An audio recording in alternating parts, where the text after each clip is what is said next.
จาโลกาทิปาเต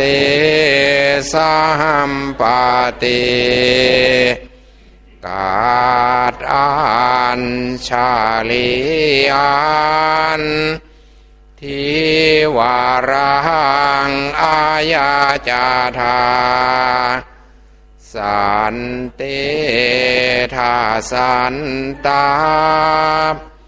ปาราชักคาชาติกาเทเสตุธรรมังอนุกรรมปิมังปัสสาโอ้ได้เราจะได้จังน้อยห้องบ่สบายที่หรอเอาเมื่อยมันข้าวบ่สบายแต่มือนี้โบท้ายมือนี้มันตันเนาะตัวมือท้ายมือนี้ตันเหมือนเราบอกว่าเหมือนเดินนอกบ่เอาหลายบอกจังได้จังน้อยเพราะว่ามันบ่มีกำลังพอปานไหนต้องอกตั้งใจขึ้นมาหมดเนาะเอาให้ฟังจังได้จังน้อยก็เป็นพิธีให้หมู่เพิ่นเสริมแน่เฮาบ่ได้โอ้ยมันเหลี่ยมตาเว้ยตั้งอกตั้งใจเลยนะโมตัสสะภะคะวะโตอะระหะโตสัมมาสัมพุทธัสสะนะโมตัสสะภะคะวะโตอะระหะโตสัมมาสัมพุทธัสสะนะโมตัสสะภะคะวะโตอะระหะโตสัมมาสัมพุทธัสสะพุทธังธัมมังสังฆังนะมัสสามิตั้งอกตั้งใจฟังที่เว้าให้ฟังขอวัดปฏิบัติมันเป็นของเหตุบ่ยากหรอกคันคนของจากวิธีเหตุวิธีทำคันเหตุถือเหตุบ่ถือก็คือของยากคันเหตุถือก็คือของง่ายพอพระธรรมมันบ่อยู่บนอื่นมันอยู่ที่กายว่าจาใจของไผของมันอยู่ในนี่หมดทอกันหมดแต่ละคนละคนธรรมะมันอยู่ประจำตัวแล้วแต่เฮาบ่ฮู้จักว่ามีธรรมะอยู่นี้เฮายังไปหาเบิ่งน้ำผู้อื่นดอกเพิ่นไปบอกแล้วก็จังลบมาเบิ่งในตัวเองให้เห็นในตัวเองจังเป็นธรรมะของเฮาที่ไปฟังน้ำผู้อื่นก็คือของเพิ่นหูเพิ่นเห็นแล้วเพิ่นน่ะเว้าให้เราฟังมันคือของเพิ่นบ่ของเฮาถึงแม้มันไปจำเอามาก็จำของเพิ่นซื่อๆบ่ของเจ้าของ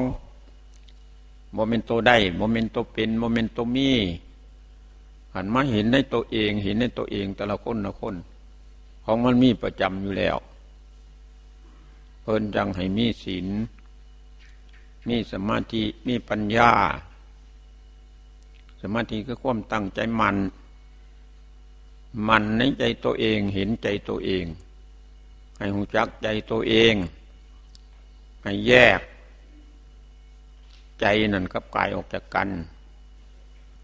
กายคือธาตุสี่ขันธ์ห้าใจโมมิโตวานิใจยังเป็นผู้รู้กายมิโตแต่บ่ฮู้จักถ้าบ่มีใจคือคนตายเอาไปทิ่มเผาไฟก็บ่เก็บถ้าใจบ่มีถ้าใจมีเก็บฮู้มันเป็นจังซั่นมันเอาแยกออกเสียในบาดนี้เฮาแยกกายกับใจออกจากกันใจมีหน้าที่มาศึกษาหาความรู้ในกายอันนี้เพิ่นเอิ้นว่ารูปธรรมรูปกายคนนั่นเอิ้นรูปธรรมนามธรรมเบิ่งอยู่นี่บาดนี้ใจเพิ่นจะเอิ้นสมาธิคือตั้งใจมันในใจตัวเองรู้จักใจตัวเองซะก่อนยังฟังธรรมเป็นเด้ให้รู้จักว่าหน้าที่ของใจไม่หน้าที่ฟังบ่แม่นผู้แสดงคือกายวาจาแสดงออกให้ใจได้เบิ่งได้รู้ได้เห็นเพราะนั้นน่ะเอิ้นมาธรรมะมันอยู่จังสันธรรมะที่มันเกิดขึ้นจังไหนก็นั่นน่ะคือแสดงให้ใจเบิ่ง มันเกิดแก่ให้เบิงก็คือเพิ่นแสดงให้เฮาเบิงให้ใจเบิงว่ากายนี่เป็นจังซี่เด้เกิดขึ้นมาแล้วมันก็แก่มันก็เจ็บมันก็ตายเป็นของบ่เที่ยงบ่แม่นของเฮาแม่นของเขา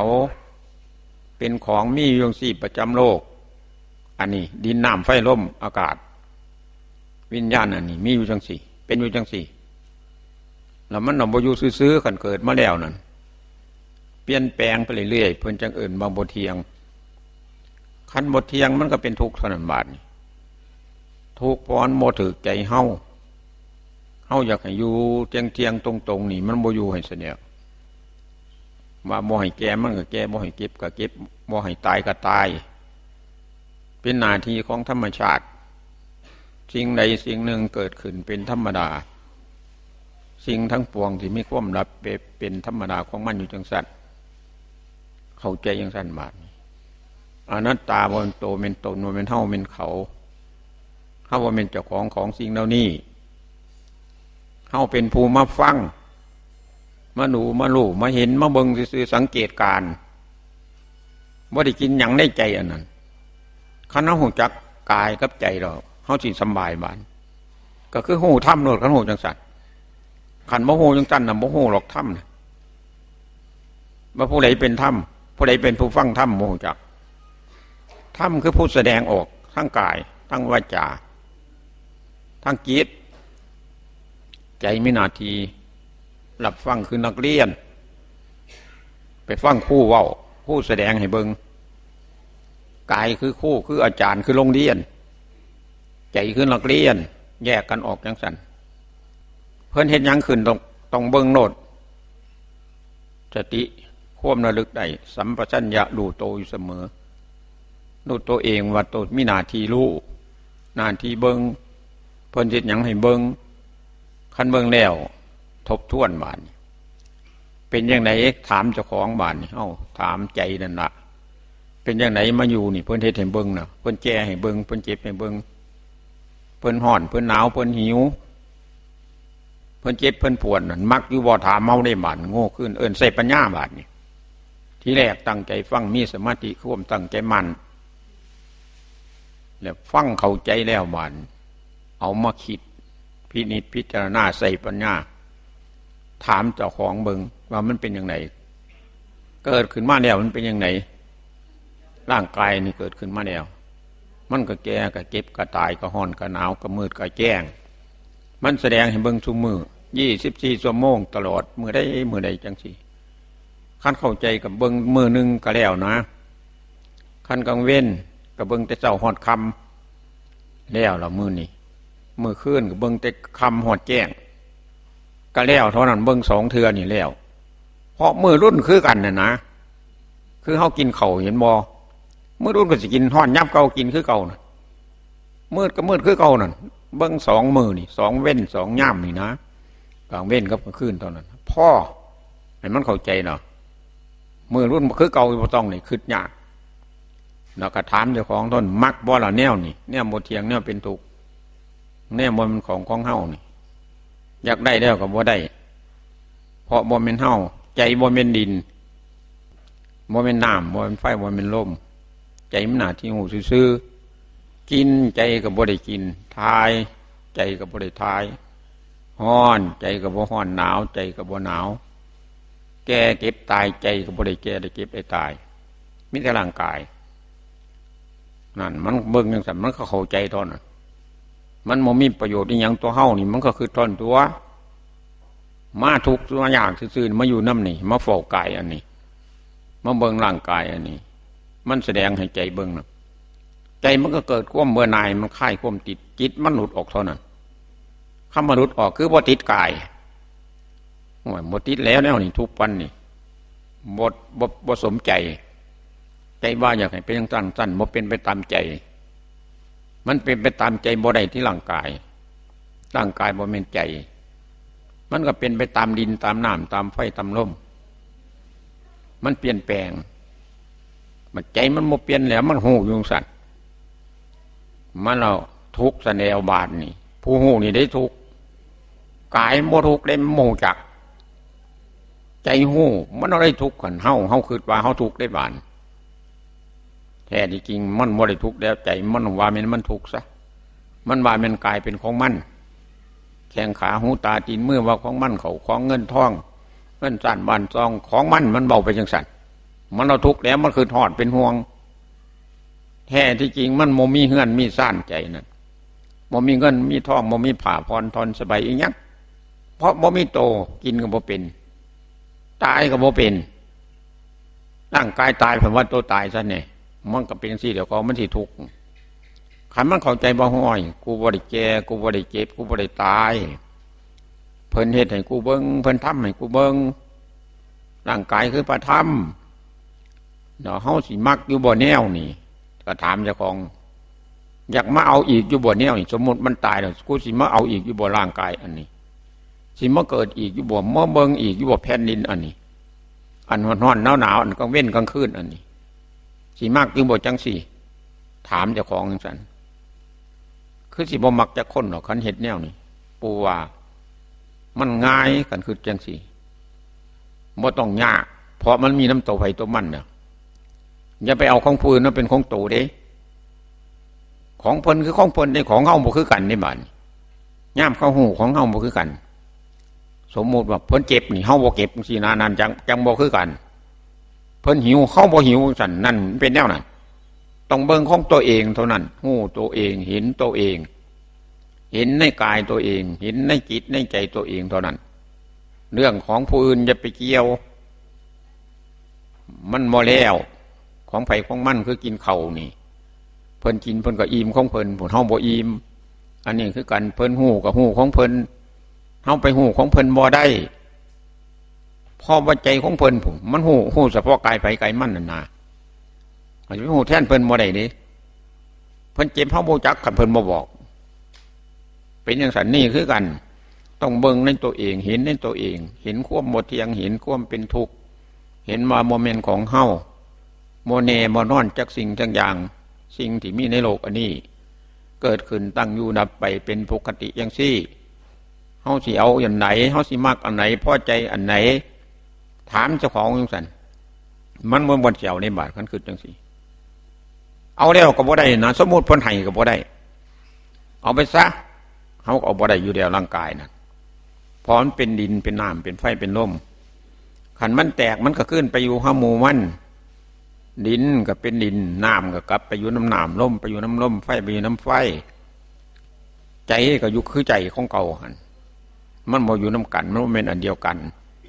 เป็นจังเอิญอัตตาหิอัตโนนาโถตนแน่เป็นที่พึ่งของตนเพิ่งใจตัวเองอาศัยใจตัวเองพอมันเกิดล้ำอันนี้น้ำควบคืด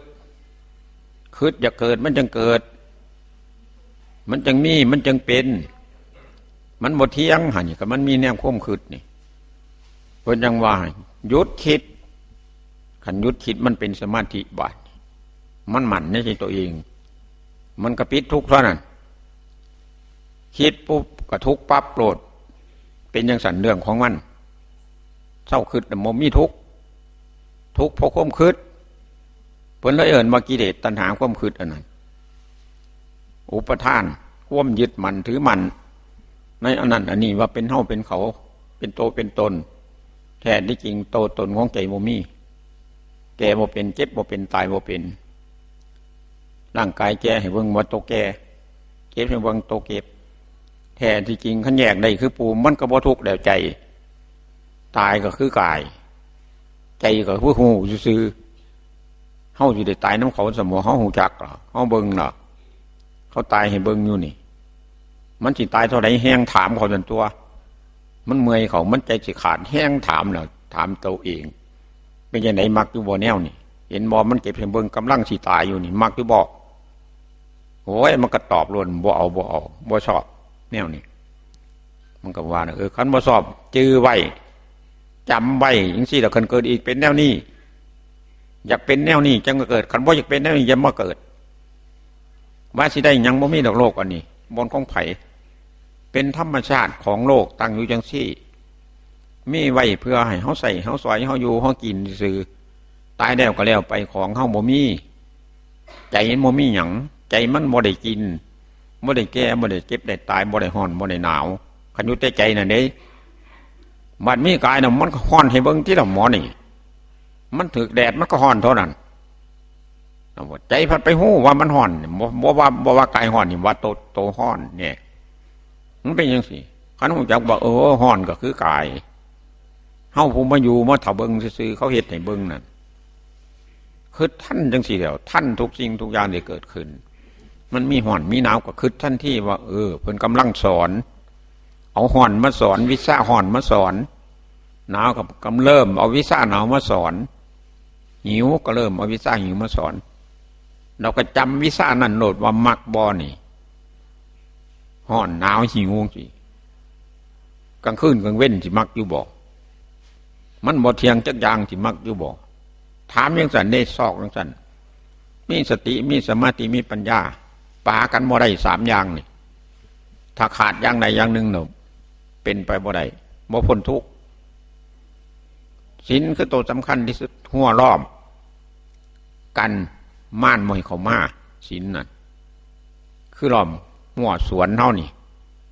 ล้อมให้ล้อมหน้าน่ะบ่ให้งัวให้กล้วยเขาไปกินคันหัวดีแล้วมันสบายที่เฮาบาดนี่มันก็เป็นสมาธิเท่านั้นคันหัวดีเฮาก็อยู่พุ่นแล้วกลางไห้พุ่นกลางสวนกลางหน้าพุ่นเฮ็ดเถียงไม่หันนอนเสยแล้วหัวเฮาดีเด้เดี๋ยวนั่งก็เดี๋ยวเบิ่งนอนก็เดี๋ยวเบิ่งเลี้ยวเบิ่งรอบหัวเฮาหันดีบ่คันเห็นบ่ไหนเพกฝ้าวไปปิดไปซ้อมคือศีลนั่นน่ะมันขาดมันหัวตรวจเช็คอยู่เสมอว่าตัวนี้มันขาดก็เสริมไว้มันเหตุจังได๋เสริมศีลบ่อยมันขาดคือคงจักบ่โตผิดแล้วศีลคอนี่ขาดแล้วกูแต่นี่ต่อไปสิบ่ให้มันขาดอีกพยายามรักษาตัวนี้ป้องนี่คันได้ป้องน่ะมันสิหมนของเก่าหันจื้อไว้อย่าเฮ็ดให้มันผิดอีกบ่หันอันนี้เนี่ยซ้อมมันซ้อมศีลให้ศีลปกติให้ศีลดีการศีลดีแล้วมันก็หมั่นในใจตัวเองหมั่นในใจตัวเองคือว่าหัวดีหมดล่ะบ่ได้คิดน้ำยั้งมันเข้าบ่ได้แล้วก็มีแต่เบิ่งบาดเบิ่งของเฮามันงามบ่นอทอนที่บาดส้มสวนเฮาหั่นยังบ่ได้กินมันงามหูงามตาเพิ่นว่าศีลมันงามเนี่ยงามเบื้องต้นคือศีลเบื้องกลางสมาธิงามที่สุดคือปัญญาเนี่ยมันก็งามขึ้นบาดมันก็เยือกเย็นใจถึงตัวบาดมันก็สบายพอเห็นของตัวงามพอบ่มีแนวกัดแนวกินอาศัยศีลอย่าว่าของขี้ลายศีลนั่นสำคัญที่สุดถ้าศีลบ่ดีบ่พ้นดอกทุกข์ปูว่าบ่พ้นทุกข์พอมันมีปองมันขาดมันเข้าหันมันผ่อยมันลางมันขาดมันวินมันเป็นอย่างสี่มันเป็นไปได้เพราะมีศีลทอนออกขันบ่ครบองค์3นี่บ่พ้นทุกข์ผู้บ่เข้าใจเราสิว่ามันจังได๋ก็เฮ็ดไปดอกเพราะมันแล้วรักษาตัวใหญ่ๆมันพูนปาราชิกสังฆาทิเศษพูนม่วนหมู่นั้นบ่เป็นหยังมันแก้ได้แก้ตกแก้นั่นน่ะมันเป็นบาดเป็นแผลมันเป็นหัวมันเพ่บนหันมันก็มีห้อยสอมห้อยเพ่มันมันก็เข้าหันอีกคือเก่ามันเคยบ่งน่ะอันนี้แล้วศีลเฮาเป็นสิมันเคยโตมันว่าบ่เป็นหยังแก้ได้แสดงตกแนวนี้นะมันบ่เป็นตาเอาจังได๋สิบริสุทธิ์ได้เราเฮ็ดโลดให้มันคงทรงโตโยมก็ศีล5อย่าให้ขาดจังซี่เมซี่ก็ศีล8เน้นก็ศีล10พระก็227ตรวจเช็คอยู่ซุมื้อมันบริสุทธิ์สะอาดหมดจดต่อมันสิไปใสมันเป็นเอาเองบาดมันงามเอาเองพืชเฮาสวนเฮาน่ะมุ้ยไผได้ไปดึงออกมาดอกให้มันขึ้นเนื้อให้มันแพงไผบ่ได้ไปแต่งให้มันออกมากออกผลไผบ่ได้ไปเฮ็ดคันรักษานี้แล้วมันเป็นของมันเองมันเกิดของมันเอง ธรรมะมันก็เกิดขึ้นมานะหันพอเขาเห็นเขาทำไปแล้วทำก็คือเขาเห็นเขาทำอื่นมาทำอันนั้นเนี่ยธรรมชาติมันเป็นอยู่อย่างสัตว์เกิดขึ้นแล้วต้องเห็ดต้องทำขันบ่เห็ดบ่ทำมันบ่ได้เนี่ยมันอยู่ซื่อๆบ่เป็นถ้าเกิดแล้วเพราะร่างกายมันอาศัยปัจจัยสี่ขันบ่มีแนวกินแนวใส่มันอยู่บ่ได้จำเป็นต้องเฮ็ดต้องทำอันอื่นบ่ทำขันทำดีเพิ่นก็เอื่นว่ากรรมดีขันเฮ็ดชั่วก็เอื่นว่ากรรมชั่วขันกรรมชั่วเป็นของร้อนคือไฟนี่ห้อนใจนะขันเฮ็ดแล้วห้อนใจพอมันผิดผู้บ่มีผู้เห็นก็ผิดใจตัวเองไปใส่ก็บ่สะดวกบ่สบายเพราะกรรมชั่วขันเฮ็ดกรรมดีน่ะไปใส่ก็เบิกบานผ่องใสโมสะทกสะท้านบ่วันบ่เกงพอความผิดบ่มีมวยผู้สิจับกุมคุ้มขังก็ไปสะดวกสบายจังสั้นเนี่ยเพิ่นว่ามันดีความดีเป็นจังสั้นความขี้ร้ายเดือดร้อนนอนก็บ่เป็นตะอยู่ยืนเดินนั่งนอนห่อนเมิดเพิ่นยังให้เว้นสนุกอันชั่วทิมซะ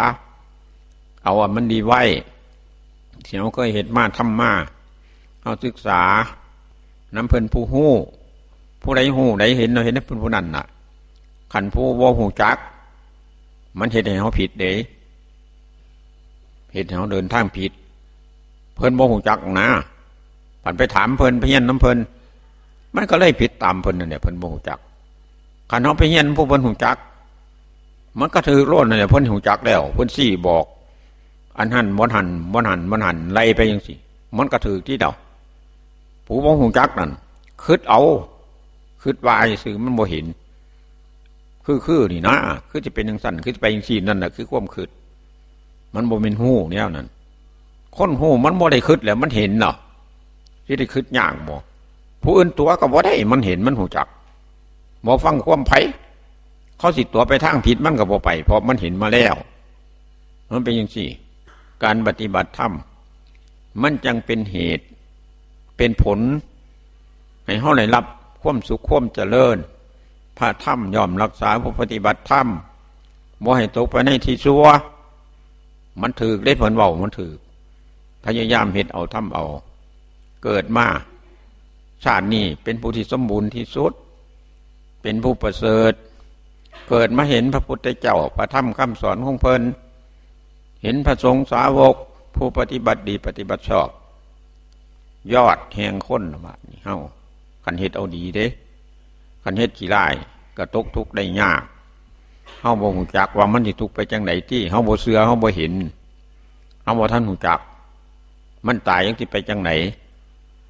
ตายแล้วไปเพราะคนคิดว่านั่นน่ะมันบ่แล้วเด้มันบ่ตายใจบ่ตายคันว่าตายแล้วไปเฮาสิเฮ็ดบุญไปหาไผเฮ็ดหยังซั่นน่ะเฮ็ดหาพี่หาน้องหาพ่อหาแม่เพิ่นตายแล้วเฮ็ดให้เพิ่นได้หยังคันว่าแล้วคันว่าแล้วบาดนี่มาผีผู้นั้นผู้นี้มาเฮ็ดแนวนั้นแนวนี้อยากได้อันนั้นอันนี้แน่คันแล้วคือเป็นจังซั่นมันบ่แล้วเพราะใจมันบ่ตายกายซื่อมันตายมันเป็นจังซั่นเนี่ยให้เข้าใจจังซั่นอย่านึกว่ามันสิตายใจตายบ่เป็นกินบ่เป็นทายบ่เป็นฮ้อนบ่เป็นหนาวบ่เป็นตายอยู่กับใจเป็นสันดอกขังเขาถึงใจสิเป็นแนวนั้นเฮ็ดหยังเฮ็ดให้มันถึงใจให้มันเห็นใจตัวเองอย่ามันเห็นสิ่งอื่นนั่นบ่แม่นของเอาดอกสิ่งอื่นของทิมเฮาบ่อยากทิมมันก็ได้ทิมเพราะมันเป็นของเฮาใจเท่านั้นที่เฮาสิเอาได้ให้มันอยู่ให้มันหูตัวเองเห็นตัวเองว่าหน้าที่ของเฮาคือหูโตบ่มีหน้าที่หูแล้วบ่ให้ยึดได้บาดนี่หูแล้วคันอื่นว่าของกูของสูของข่อยของเจ้านั่นบ่ได้แนวนั้นอันนั้นน่ะว่าของเฮาของเขาของกูของสูอันนั้นเนี่ยเป็นเหตุให้ไปเกิดอีกอันนั้นคือเสือกผูกดึงไว้บ่ให้ไปทางใดอยู่ในโลกนี้อีกต่อไปตายไปก็เกิดอีกปั๊บโลดแต่บ่มันเกิดคือความคิดได้บาดนี่การเกิดการตายนะเอาคือว่าบ้ากูตายกูต้องอยู่เมืองสวรรค์ดอกไว้บนมันสบายบ่ได้แนวนั้น กรรมเป็นไปตามกรรมถ้าเฮ็ดกรรมดีไปสู่บนดีถ้าเฮ็ดกรรมชั่วไปสู่บนชั่วเฮาบ่เห็นเฮาบ่ทันรู้จักแล้วบ่จักจานจะกวนนะคันเห็นแล้วซะก่อนจังสิฮู้ว่ามันเป็นจังไดกรรมมันให้ผลจังไดมันให้ในชาตินี้ก็ให้คือกันแต่เฮาบ่รู้จักซื่อๆบ่ต้องว่ารอชาติหน้าชาติในผู้รับผลของกรรมนี่มันสิให้ทันทีโลดให้ทันทีเพราะว่าโอกาสสิได้ใช้หนี้อีกบ่มีถ้ามาเฮ็ดผิดมันต้องเอาโลดทันทีมาเอาน้ำโลดหนี้มันฮู้จักแล้วว่าเฮาฮู้จักมันแล้วฮู้จักเจ้ากรรมนายเวรฮู้จักทุกข์จักยากแล้วเฮาสิหนีจากมันสิบ่ใช้หนี้ใช้ศีลมันเฮ็ดปุ๊บให้กรรมปั๊บจับเจ้าโลดทำลายเจ้าโลดพอเจ้าเฮ็ดชั่วเฮ็ดขี้ร้ายคันถ้าเอาย่ำอื่นบ่ได้พอเจ้าสิหนีจากข่อยอยู่นี่ข่อยสิบ่มีโอกาสนี่จังให้ผลทันทีทุกข์ทรมานกรรมเป็นกรรมของตัวเองม้วนเกิดเองเป็นเองนี่เฮาเฮ็ดมาทำมาเพิ่นจังเอิ้นกุศลธรรมะกุศลธรรมะเจ้าของน่ะเฮ็ดมาเจ้าของน่ะทำมาแล้วเขาให้ผลอย่าไปเลือดร้อนอย่าไปเครียดไปขมอย่าไปว่าให้เขาตีให้เขาพอโตเฮ็ดให้เขาแล้วฆ่าเขาตีเขาหมดเขามาฆ่าโตตีโตก็คือสิผิดแห้งแท้ก็คือเบิ่งในที่มันมาจากไสเฮาเฮ็ดไว้จังซี่มันจังแสดงจังซี่เก็บพันพวดนี้จังซี่นะเป็นนั่นเป็นนี่ถ้าคนมีปัญญามันรู้จักเลยมีสมาธิมันสิฮู้ทันทีโอ้ยอันนี้กูได้เฮ็ดอันนั้นจังซั่นจังซั่นแม่นแล้วกูก็เฮ็ดมาแนวนี้กะอ่อนย่อมเขา3 บาทนี่คันคือพ่อเด้โอ้ยย่อมแล้วได้เฮ็ดจริงทำจริงแล้วแต่นี่ต่อไปสิบ่เฮ็ดอีกสิเข็ดสิลาบสิจื้อสิจำแล้วสิขอให้ช่วยอนุเคราะห์สงเคราะห์ให้ผู้ฆ่าได้พ้นทุกข์พ้นยากสิทำบุญให้ท่านหาสู่มือสู่เว้นเจ้ากรรมนายเว้นให้มารับเอาจังซี่มันก็เข้าใจแล้วบัดเจ้ากรรมนายเวรมันได้ส่วนบุญน้ำเฮามันก็ดีใจมันก็เลยคอยหายคอยเศร้าไปกรรมเวรอันนั้นคอยลดคอยละถ้ากรรมหนักมันก็บ่ย่อมง่ายในกรรมหนักคือเฮานี่ละมันเครียดแห้งมันบ่ย่อมง่ายก็คอยเฮ็ดยงสนัดสู่อยู่หันเฮาให้ซุมือเฮ็ดบุญให้คู่มือแพ้ให้เขาซุมือมันทนบ่ได้ดอกให้ซุมือนั่นคือเฮาผิดกันเครียดกันลูกเต้าพ่อแม่จังซี่น่ะสร้างเฮาเครียดเฮาเราส่งอาหารการกินซุมื้อมันสิเครียดไปซำใดเครียดก็สร้างแต่เอาไปให้ซุมื้อน้อยก็ดีเท่านั้นบาดนี่ผลสุดท้ายน่ะย่องว่าดีปันยังเฮาหวานอันนี้คือกันเจ้ากรรมนายเวรให้ฮู้จักแผ่ส่วนบุญส่วนกุศลให้เขาก็ฮู้จักคือกันน่ะมันมีผู้รู้คือกันน่ะบ่แนวอื่นเขาหูว่าเฮาทรงบุญทรงกุศลมันก็คอยบรรเทาเบาบางลงไปมันก็คอยหมดไปกรรมชั่วนะเพราะว่าเฮาบ่เฮ็ดอีกเด้เฮาสัญญากับเขาแล้วว่าสิบ่เฮ็ดอีกแต่นี่ต่อไปเข็ดลาบจือแล้วเห็นทุกข์เห็นโทษเพราะเฮาได้เฮ็ดให้เขาจังซั่นจังซี่มันเอาแสดงให้เฮาจังซี่เข็ดลาบจือจำแต่นี่ต่อไปบ่เฮ็ดอย่าไปตัวได้บาดนี่ขันบอกองค์ชี้แล้วไปเฮ็ดอีกมันเอาบอกใจหน่อยได้บาดพอตัวเขาจังสั้นนาเพิ่นจังว่าให้รักษาให้มันได้ศีลของไผของมันคารวะมันก็บ่หลายก็พอสิได้อยู่เบิ่งเอามันพ้นทุกข์ได้คือกันคันรักษาศีลได้ญาติโยมก็พ้นทุกข์ไปนิพพานได้คือกันบ่แม่นแต่พระคือพระอริยะบ่เป็นพระแนวนี้ก็สร้างเพิ่นเอิ้นพระอริยะตั้งโสดาสกิทาคาอนาคาอรหันต์เพิ่นเอิ้นพระอริยะเพราะว่ามันเป็นพระในใจแล้วใจเป็นพระแล้วใจคงจากทางจะออกจากทุกข์นั่นนะเอิ้นพระอริยะคือผู้ประเสริฐจิตใจมันสูงมันประเสริฐมันเลิศแล้วเพิ่นเลยเอิ้นว่าพระอริยะบ่ได้บวชก็สร้างได้เป็นแล้ว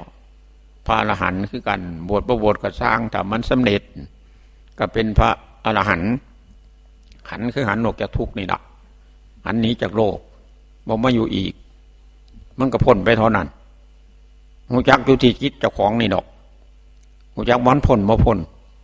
พรบ่มีบนยึดบนเกาะบนติดในใจเฮาตรวจเช็คเบิ่งแล้วยังก็บ่เอาจากแนวมันเบื่อหน่ายเป็นจังได๋เกิดเครื่องความเบื่อหน่ายมันคลายความติดจิตมันหลุดหรอเอายังให้มันก็บ่เอาเพราะมันโมเมนต์ของมันกับมันบ่มีบนสิเอาไว้เพราะใจบ่มีโตนะมันก็ใส่ของบ่เป็นใจหวาน